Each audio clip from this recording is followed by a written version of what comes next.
તો હર હર મહાદેવ, જય માતાજી. કેમ છો મિત્રો? તો મારા ધોકા જેવા વ્લોગમાં તમારું હાર્દિક સ્વાગત છે. આજે હું 4 વાગે ઉઠીને નાઈને જનોઈ બદલી નાખી, કારણ કે આજે રક્ષાબંધન છે, જનોઈ બદલાવી પડે એટલા માટે. ઉઠીને પછી માથું ઓળવીને ફ્રેશ થઈને પછી ચા પીધો. ચા દૂધ પીને પછી હું નીકળી ગયો બસ સ્ટેન્ડ બાજુ, કારણ કે माल है तो मोहब्बत है ना। બસમાં બેસી ગયો. બસમાં બેસીને તરત પહોંચી ગયો મારા ગોડાઉને. ગોડાઉનમાં સોના દાગીના ભરીને પછી પાછા નીકળી ગયા અમે રસ્તા ઉપર. પછી અમે ઘર બાજુ નીકળી ગયા. ઘર બાજુ નીકળીને પછી અમે રક્ષાબંધન ઉજવી. તો બેને રાખડી બાંધી દીધી. જુઓ કેટલી બધી મીઠાઈઓ લાવ્યા છે. પછી અમે પ્રેક્ટિસ કરવા માંડ્યા, કારણ કે 7મ 8મ આવે છે તો પ્રેક્ટિસ તો કરવી પડે ને. ત્યાં તો અમારા ભાણિયાભાઈ રિસાઈ ગયા હતા કે મારે ફરવા જવું છે.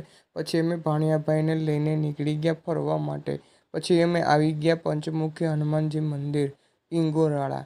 તમે જોઈ લો લોકેશન કેવું મસ્ત છે. પછી હું ને મારા કુમાર બે બહુ મોટી મોટી વાતો કરતા હતા કરોડોની. ત્યાં એક ભાઈ બાજુમાંથી ઊભા થઈને જતા રહ્યા. પછી અમે નાસ્તો કર્યો. નાસ્તો કરતો તો તમારા ભાણિયાભાઈ પાણાથી રમતા હતા, સોરી પથ્થરથી રમતા હતા. મેં કીધું પથ્થર મારમાં મને રહેવા દે. આ તો મને પથ્થર મારવા માંડ્યો. अब आए ना लाइन पे। પછી અમે ફરી કાઢવીને પછી અમે ઘર બાજુ રવાના થઈ ગયા. તો બેન કે આજે રક્ષાબંધન છે તો હોટલમાં જમવા લઈ જા. પછી મેં કીધું ચાલો હોટલમાં જઈએ જમવા.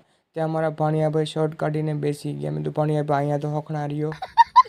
પછી ઓર્ડર આપી દીધો તો જમવાનું આવ્યું નહોતું. મેં ચાલો એક વિડીયો ઉતાર લઈ. ત્યાં ફાઇનલી જમવાનું આવી ગયું. પછી અમે જમવા માંડ્યા.